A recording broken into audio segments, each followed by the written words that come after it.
नमस्कार. संपूर्ण महाराष्ट्रामध्ये राज्य शासनाचे कर्मचारी आहेत, शिक्षक वर्ग आहे. तर यांच्याकरता जे कर्मचारी 2004 नंतर रुजू झाले आहेत, अशा सर्व कर्मचाऱ्यांकरता जुनी पेन्शन योजना आता लागू झालेली आहे. परंतु यामध्ये 2 महत्त्वाचे ऑप्शन देण्यात आले आहेत. एक तर तुम्ही जुनी पेन्शन योजना या योजनेचा लाभ घेऊ शकता आणि त्यानंतर येथे पाहू शकता की नॅशनल पेन्शन स्कीम NPS. तर या 2 ऑप्शनपैकी एक ऑप्शन निवडण्यासाठी पुढील 6 महिन्यांचा कालावधी देण्यात आला आहे. तर यामध्ये आपण सदरच्या दोन्ही पेन्शनमध्ये महत्त्वाच्या बाबी कोणत्या आहेत, तर या संदर्भात आजचा व्हिडिओ पाहणार आहोत. तर यामध्ये सर्वप्रथम OPS आणि NPS मधील फरक काय आहे, तर या आपण पाहूया. तर यामध्ये OPS म्हणजे जुनी पेन्शन योजना, ओल्ड पेन्शन योजना. तर यामध्ये पाहू शकता की जुनी पेन्शन योजना यामध्ये पेन्शनसाठी पगारातून कोणतीही कपात केली जात नाही. त्याचबरोबर जुन्या पेन्शन योजनेत GPF जनरल प्रॉव्हिडंट फंड याची सुविधा असणार आहे. त्याचबरोबर जुनी पेन्शन योजना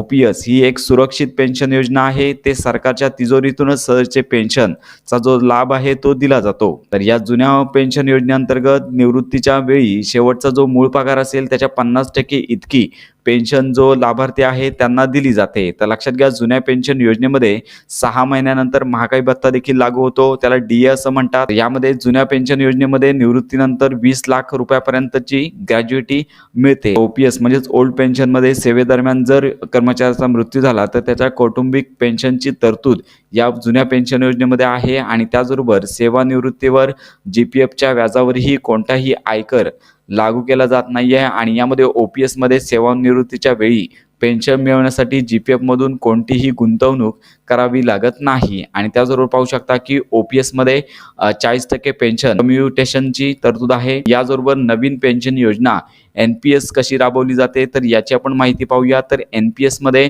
कर्मचाऱ्यांच्या पगारातून 10% मूलभूत DA कट केला जातो आणि त्यानंतर सामान्य भविष्य निर्वाह निधी GPFची सुविधा NPS मध्ये जोडलेली नाही. त्याचबरोबर नवीन पेन्शन योजना NPS शेअर बाजारावर आधारित आहे. सदरचे पेमेंट बाजाराच्या हालचालीच्या आधारावर केले जाते. त्याचबरोबर NPS मध्ये निवृत्तीच्या वेळी निश्चित पेन्शनची हमी येथे देण्यात येत नाहीये आणि त्याचबरोबर 6 महिन्यानंतर मिळणारा महागाई भत्ता NPS मध्ये लागू होत नाही. NPS मध्ये सेवानिवृत्तीच्या वेळी ग्रॅज्युइटीची तात्पुरती तरतूद आहे आणि NPS मध्ये सेवेदरम्यान जर मृत्यू झाला तर कौटुंबिक पेन्शन मिळते, परंतु सरकार योजनेत जमा केलेले पैसे जप्त करते. तर अशा प्रकारे इथे महत्त्वाची नोटीस पाहू शकता. त्याचबरोबर NPS म्हणजे नवीन पेन्शन योजनेमध्ये निवृत्तीनंतर शेअर बाजाराच्या आधारे मिळालेल्या पैशावर कर भरावा लागतो. त्याचप्रमाणे NPS मध्ये निवृत्तीनंतर पेन्शन मिळवण्यासाठी NPS फंडातून 40% पैसे गुंतवावे लागतात. बरोबर, NPS मध्ये अशी कोणतीही तरतूद नाही आहे. वैद्यकीय सुविधा त्याचबरोबर NPS मध्ये कोणताही स्पष्ट